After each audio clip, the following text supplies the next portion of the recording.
Magandang araw mga boss, kahit na umuulan, tuloy tayo sa pag-check up ng sasakyan. Mag-road test muna kami ni customer dahil nga sa nakakarinig daw siya ng ingay dito sa pangilalim niya. Ano to, pag yung gumaganon, dun malakas ang tunog. Kaya... Oh, wala ah. Minsan wala ako, minsan malakas. Sumpungin nga po. Pumpungin. Pero minsan naman, konting ano lang, meron na kagad siyang tunog. Dito mo rin sa ano, sa driver side. Oo. Ayan. Oh, narinig ko na. Narinig niyo na po? Oo. Minsan malakas siya. Ayan. Oo. Ayan, kahit yung minsan... Yun. Ayun, narinig ko na. Yan. Aha. Ayan, minsan wala siya. Oh. Minsan kapag sasadyain ko, wala siya eh. Ay nga sir, ganun na shock absorber. Ayan, narinig nyo, di ba? Narinig mo? Kabilaan. Sa naging diagnose ko dito mga boss, yung dalawang shock absorber niya, kailangan palitan. Pati yung stabilizer linkage niya, palit din. Pero ima-manual check-up ko pa rin yan. Siyempre naman para sigurado. Lalagyan ko ng tubo dito sa ilalim ng gulong tsaka ako ngayon siya iaangat-angat para malaman ko kung positibo talaga yung shock absorber niya. Napansin nyo yung gulong mga boss, aangat-angat siya. Ilan taon yung shock nyo? Ilan taon na to yung shock? 5 na taon? Matagal na rin pala, samantalang yung ibang pinalitan ko 2 taon, 3 taon lang. Dito naman sa pag-check up ko ng tire tsaka rakin, walang problema. Ba't kayo magpapalit ng rakin? Wala naman siyang kalog. Wala oh. Oh. At dahil nga sa wala naman ako makitang ibang sira, kundi yung shock absorber lang, pati yung stabilizer linkage niya, tanggalin ko na itong gulong. Para ma-manual check up ko yung stabilizer linkage nito kung meron na siyang kalog. Ilapit ko itong camera mga boss, ipwesto ko muna yan. Tapos, i-check ko itong stabilizer linkage niya. Oh, stabilizer linkage meron. May kalog siya. Pero ito sa rack end, wala talaga eh. Wala kauga-uga eh. Itong brake caliper mga boss, nang mahawakan ko, may kalog dyan. Itong preno, ayan, meron talaga. Ayan, oh. Ramdam ko rito, ayan. Oh. May pinapalitan po ba? Wala po. Ano lang yan, regress lang yan. Kaya naman may alog itong brake caliper dahil nga sa yung sliding pin bolt niya, wala ng grasa. Umpisan ko na yung trabaho mga boss, pero isprayan ko muna ng penetrating oil yung mga tornilyo na tatanggalin ko. Unahin kong tanggalin itong stabilizer linkage. Gagamit ka dyan ang number 17 na socket wrench para matanggal mo yung nut. Tapos dito sa baba ng stabilizer linkage mo, dahil sa masikip dyan, gumamit ako dyan ng box wrench na number 17. Pero gumamit ka ng pangontra na Allen wrench para maluwagan mo itong nut. At pag maluwag niyan mga boss, pwede mo nang kamayin yan para tuluyan mo na matanggal itong nut. Dahil natanggal mo na yung dalawang nut, pwede mo na ngayon tuluyan tanggalin itong stabilizer linkage mo. Ito na mga boss, natanggal ko na itong stabilizer linkage at kung makikita nyo itong bola niya mga boss, ayan o, kalug na yan eh. Ayan yung naririnig ng customer na pinanggagalingan ng Logitech pag nalulubak siya kahit maliit lang. Ayan o, lambot masyado. Dito naman ako ngayon sa bolt and nut ng shock absorber mga boss. Gagamit ka dyan ng dalawang tools, isang socket wrench at isang combination wrench na number 19. Para maluwagan mo itong bolt and nut dito sa shock absorber. Tapos tuluyan mo nang tanggalin yung nut. Tapos dito naman sa likod ng shock absorber, dyan nakabracket itong brake hose pati itong ABS wire nya. Meron lang naman yung tig-isang bolt para ma-disconnect mo sila. Pag okay na, pwede mo na ngayon tanggalin itong dalawang bolt dito sa shock absorber para ma-disengage mo na itong shock absorber dito sa steering knuckle nya. Itulak mo lang itong shock absorber, bibitaw na yan. Dahil sa okay ka na dyan, dito ka naman ngayon sa ibabaw ng shock absorber mo. Dito sa shock mounting niya mga boss, kung mapapansin nyo, meron akong tinatanggal dyan na nut. Tatlo yan mga boss. Gagamit ka dyan ng combination wrench na number 12 para matanggal mo yung tatlong nut dito sa shock mounting. Pero yung pangatlong nut mga boss, wag mo muna siyang tutuluyan tanggalin. Yan, ganyan lang muna. Tapos hawakan mo yung shock absorber. Ayan, kung makikita nyo, hahawakan ko itong shock absorber. Tsaka ko ngayon siya iaangat ng kaunti. Tapos tanggalin ko yung nut. Ayan na siya, oh, di ba? Pwede mo na ngayon bunutin itong shock absorber. Siyempre naman, kung may sasabitan itong shock absorber, gaya ng brake hose, pati itong wire sa ABS, iiwas mo lang siya. At dahil sa natanggal mo na itong shock absorber, gagamit ka ngayon dyan ng coil spring compressor. Ayan mga boss, kung makikita nyo, isiniset up ko na itong coil spring compressor dito sa coil spring nya. Hindi kasi pwede na tatanggalin mo agad yung nut dito sa shock mounting. Pwede ka kasing ma-aksidente nun mga boss pag pumitik itong coil spring. Kaya ang diskarte dyan, papaiksiin mo itong coil spring mo sa pamamagitan nga nitong coil spring compressor. Bali, dalawang coil spring compressor ang gagamitin nyo dyan. Nakita nyo naman, ayan na yung pangalawang coil spring compressor na ilagay ko na rin, tapos gagamitan ko yan ng impact wrench ko para umiksi itong coil spring nya. Importante mga boss na dapat yung paglagay nyo nitong coil spring compressor dito sa coil nya, dapat balanse. Ganun din pag pinapaiksi nyo na itong coil spring, dapat balanse pa rin. Para pag ipinatong nyo yung shock mounting dito sa coil nya, pantay, hindi kayo mahirapan maglagay ng nut. At pag hindi na tumutulak itong coil spring mo, nagagalaw mo na yan dito sa shock absorber, pwede mo na ngayon tanggalin itong nut dito sa shock mounting mo. Gagamit ka dyan ng socket wrench na number 17. Ayan mga boss, kung makikita nyo, tatanggalin ko na itong nut nya dito sa shock mounting. Ayan o, natanggal ko na. Tapos itayo ko na itong shock absorber para matanggal ko na itong shock mounting. Pero i-check ko muna itong shock mounting mga boss kung merong biyak dito sa goma nya. At dahil sa okay naman itong shock mounting, wala namang problema, tuluyan ko nang tanggalin itong coil spring nya. Para itong shock absorber, i-manual check up ko yan. Sa pag-check up na ginagawa ko dyan mga boss, itinutulak ko dahan-dahan itong rod ng shock absorber. Tsaka ako ngayon yan ipapump. Tapos, hahayaan ko munang tumulak itong rod niya palabas. Kung mapapansin nyo, itong rod niya, hindi na yan tutuloy, hanggang dyan na lang yan. Oh. Kaya itutulak ko siya ulit. Tapos biglang lalambot yan mga boss na mabilis. Kaya nga ang problema nito, pag sunod-sunod na yung lubak or matagal na sa biyahe, biglang nakakarinig ng malakas na kalampag si customer dito sa ilalim niya. Di ba? Ang lambot na niya pag nalubak ka. Dati hindi ko na alam, kapag nakita kong tumutulak pa to, akala ko okay pa eh. Ito na mga boss, yung bagong bili na shock absorber ni customer. Testingin ko muna yan. Kita mo, gaano kalakas to. Eh, malakas yan, basta ganyan, daliri ang inaano ko, malakas yan. Pag tiyak ko mawala, malakas nga. Malakas nga. Hindi ba tanggal agad yung spring? Oo, lakas. Oh, tama, bilis oh. Tinulak ko yan. Tigas o, tama, yung pala, tigil na. O yan o, di mo na may tulak, tigil ka na. Kaya yun, dire-diretso eh. So, ang tigas o. O, yun mo, pero ang tigas niya itulak. Eh, di lalo, di mo siya mapapababa ng gusto. Ganito rin yung isang pinibit ko eh. Ganito siya katigas. Bago ko i-assemble yan mga boss, imas ko muna itong lumang shock absorber ni customer. Maganda na yung sigurado. Minsan kasi nagkakaiba sa tenga niya eh. Ibig kong sabihin yung pagkakabitan mo ba ng stabilizer linkage, minsan malayo.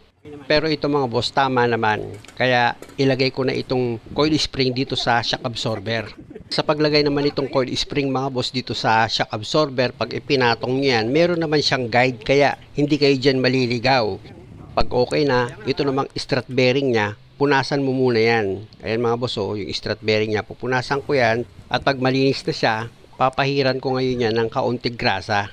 Pag okay na, itayo ko na itong shock absorber, tapos punasan ko rin ng basahan itong ibabaw ng pagpapatungan ko ng strut bearing. Pero pahiran ko pa rin ng grasa yan. Ayan o, nakita nyo diba? Tsaka ako ngayon ipatong na itong strut bearing nya, tapos ikutin ko yan mga boss o. Wala siyang gaspang pag inikot mo. Dahil sa okay na yan, ito namang shock mounting mga boss, kung makikita nyo, pinunasan ko rin yan, tapos pinahiran ko rin siya ng kaunting grasa. Tsaka ako ngayon ipasok na yan dito sa rod ng shock absorber. Tapos itong nut niya na number 17, ipakapit ko na yan dito sa rod ng shock absorber. Tsaka ako ngayon ipafinal na itong higpit niya gamit itong socket wrench na number 17. At kung sigurado ka na okay na yung pagkakahigpit mo ng nut dito sa shock mounting, pwede mo na ngayon luwagan itong bolt ng coil spring compressor mo. Para matanggal mo naman sa pagkakaipit itong coil spring. Sa pagluwag niyan mga boss, syempre para hindi kayo mahirapan, salit-salit lang ang gawin nyo. Huwag yung bibiglain luwagan yung isang side lang nitong coil spring compressor. Dapat salit-salit siya para hindi kayo mahirapan magtanggal nitong dalawang coil spring compressor. Tapos pag ibinalik nyo na itong shock absorber dito sa dati niyang position, itusok nyo muna yan para malagyan nyo ng nut itong shock mounting nya. Ayan mga boss, isushoot ko sa butas itong stud bolt ng shock mounting. Tapos pwede mo na ngayon lagyan ng nut yan na number 12. Ayan mga boss, yung isang nut na ilagay ko na.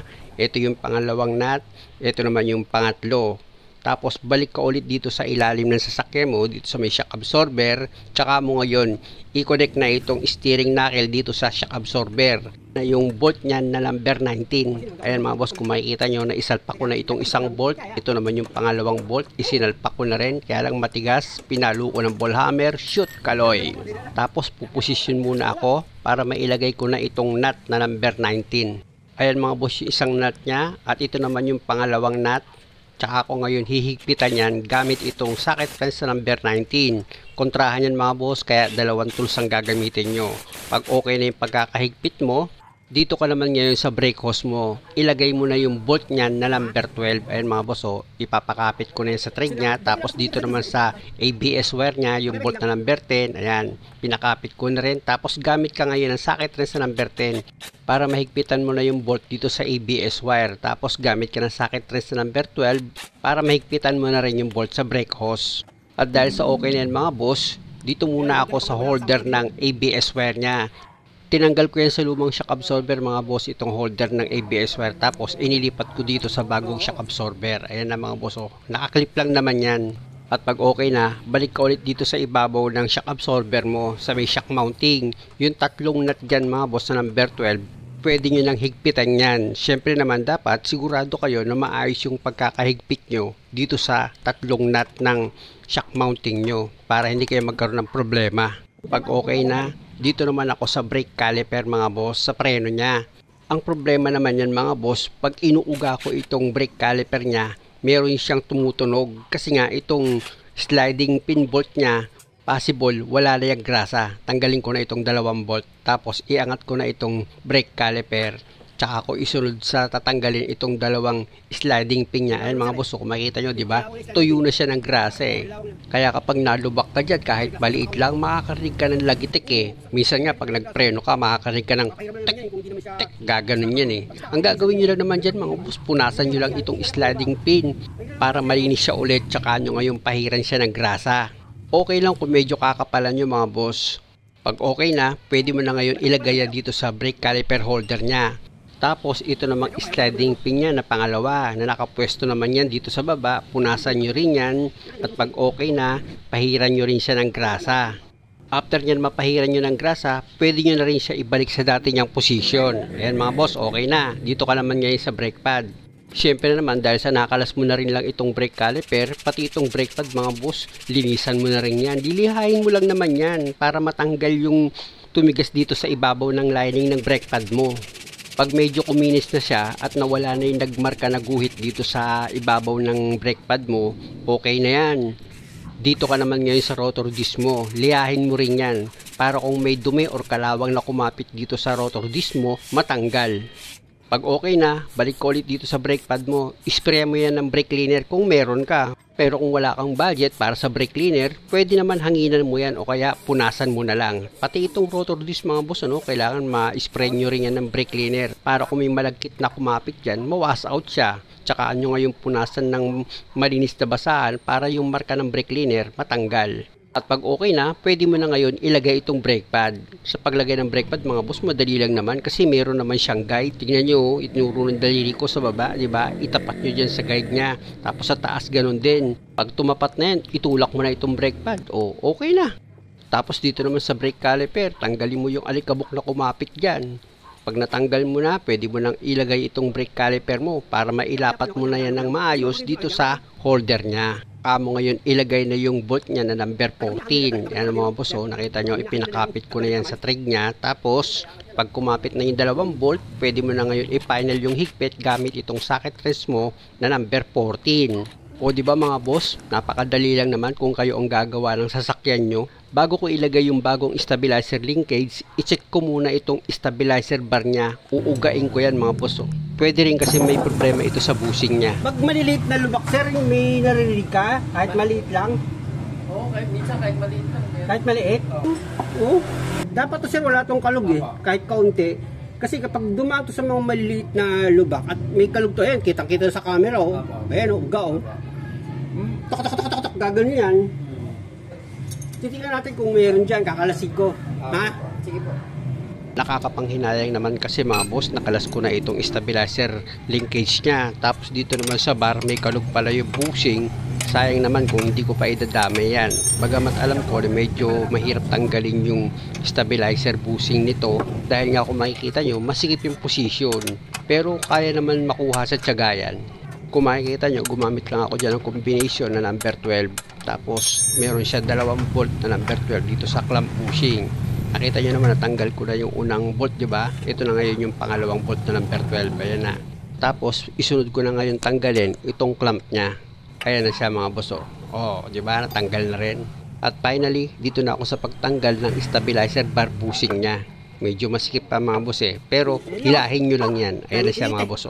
At swerte naman mga boss dahil nga sa merong nabili si customer, magandang klase din. Ayan yung bago. Pares na pares sila. Yung bushing na yan mga boss, biyak yan. Kaya ang gagawin nyo dyan, pag inilagay nyo, ibukan nyo lang para maipasok nyo siya dito sa stabilizer bar. Ayan, ganyan mga boss. Pag naibalik nyo na itong bushing sa dati niyang position, pwede mo na ngayon ilagay itong clamp nya. Ayan. Bali, isasaklob nyo lang itong clamp para maipit nyo yung bushing. Ilapit ko itong camera mga boss para makita nyo kung paano ko inilagay itong bushing pati itong clamp nya. Ayan siya mga boss. Kung makikita nyo, ayan yung pinipihit ko. Itinatapat ko yan dun sa paglalagyan ko ng 2 bolt dito sa clamp bushing nya. Ito yung bolt na number 12 na ilalagay nyo dyan. Pero ilayo ko muna itong camera mga boss kasi masikip dito sa position ko I-zoom nyo na lang para makita nyo siya ng maigi kung paano ko yan nilalagay. Siyempre, una kong ilagay yung bolt dito sa taas ng clamp bushing nya. And mga boss, ipinapakapit ko yan sa thread nya. Pag okay na, yung isa namang bolt dito sa baba ng clamp bushing mo, ayun naman ang ipapakapit mo sa thread nya. Ayan mga boss, ipakapit ko na yung 2 bolt na number 12. Ilapit ko itong camera para makita nyo. Ayan yung bushing mga boss. Ayan, yung clamp bushing nya. Ayan yung bolt na nasa taas, number 12, yung isa dito naman sa kabilang side, sa ilalim. Ayan yung isa. Nakita nyo, di ba? Masikip talaga yung position niyan. Kaya medyo mahirap ipakapit yung 2 bolt. Pero kayang-kaya nyo yan mga boss. Kasi pag naipakapit nyo naman sa thread itong 2 bolt, kung makikita nyo, ayan hinihigpitan ko na siya. Pinafinal ko na yung higpit niya gamit itong box rest number 12. Huwag kayong mag-alala dahil hindi naman siya ganun kahirap. Kayang-kaya nyo yan. Dahil sa okay na ako dyan, ipakita ko na kay customer na wala ng kalog dito sa stabilizer bar niya. Wala siyang uga, sir, wala siyang uga, di ba? Matigas na matigas na. Di ba? Kanina kapag ginagano ko, may isang tak gumagano sa loob Isunod ko naman ngayon sa ilalagay itong bagong stabilizer linkage sa nabili ni customer. Unahin nyo munang ilagay yan dito sa stabilizer bar niya, isut nyo sa butas. Tapos dito naman sa shock absorber, itapat nyo siya dito sa butas niya para mailagay nyo itong stabilizer linkage. Ayan mga boss, kung makikita nyo na ilagay ko na, pwede nyo na ngayon ilagay itong nut ng stabilizer linkage. Number 70 dyan mga boss, ipakapit nyo muna yan sa thread niya. Pag okay na, dito naman sa kabilang dulo ng stabilizer linkage mo, ipakapit mo na rin sa thread niya itong nut. Ayan mga boss, kung makikita nyo, inilagay ko na itong nut niya. Tapos gagamit ako dyan ng combination wrench na number 17 para ma-final ko na yung higpit dito sa nut ng stabilizer linkage sa baba. Ayan mga boss, nakita nyo, pinalo ko pa yan para siguradong mahigpit. Dito sa taas mga boss, gamitan ko na yan ng impact wrench para mas mabilis kong ma-final yung higpit dito sa nut ng stabilizer linkage. Ayan mga boss, okay na, mahigpit na ito. At ang susunod ko naman gagawin ngayon mga boss, i-check ko na yung mga tornilyo nitong ginawa ko. Kung okay ba siya at wala ba akong nakalimutan. Kung okay naman, balik na ako dito sa ibabaw ng shock absorber ni customer dito sa shock mounting para ilagay ko itong cover ng rod ng shock absorber niya. Siya nga pala mga boss, both side dito sa harapan ng sasakyan ni customer, pinalitan ko ito ng shock absorber, tapos stabilizer linkage, kaliwat kanan, pinalitan ko yan, pati yung stabilizer bar bushing niya na nakita nyo, pinalitan ko, pati yung brake niya dito sa preno, nililis ko yon at nilagyan ko ng grasa yung sliding pin bolt niya. Tapos chinik ko ulit itong gawa ko kung meron pa siyang kalog dito sa ginawa ko sa pangilalim dahil sa okay naman yan mga boss, wala nang problema. Pwede ko na ngayon ibaba itong jack dahil ang susunod namin gagawin ni customer dyan, magro-road test naman kami. Road test! Check mo na ngayon yung lagutok mo dyan. Kaliwa tayo sir, doon tayo dadaan sa Mahams. Sa Mahams. Kakaliwa tayo dyan sir Dito po? Opo. Dito ko pinadaan si customer sa Mahams na lugar para sigurado ako na sa pag-road test na gagawin namin, malaman namin kung meron pang iingay dito sa pangilalim niya. At ito na mga boss, nasimulan na namin dumaan dito sa mga humps. Pero wala pa rin akong naririnig na feedback dito kay customer kung meron pa siyang naririnig. Kaya tuloy lang sa pagdaan dito sa mga humps. Ano? Parang mas maganda nga siya. Ang ride niya ngayon. Kaya naman pagsampa, di ba?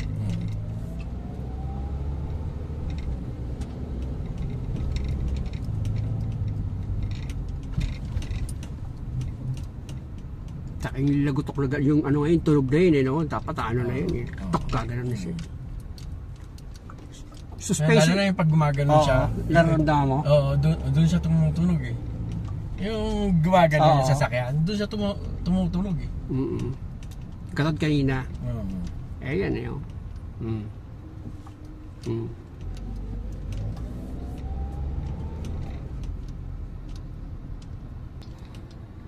Di ba? Wala akong marinig, ano? Kaya nga po. Ano, okay na ba sa'yo? Oo. Di ba? Solid na siya. Ang ganda na yung bounce niya, oh. Di ba? Maramdaman mo kasi tunog sa harapan tsaka sa likuran, parehas. Oo. Parang matagda naman loob ko dito. Oo. Kita mo naman, ilusisa ko bawat sulok ng bus sa ano, Kaya nga po. pyesa mo. Diretso lang po. Ayun yung bahay, oh.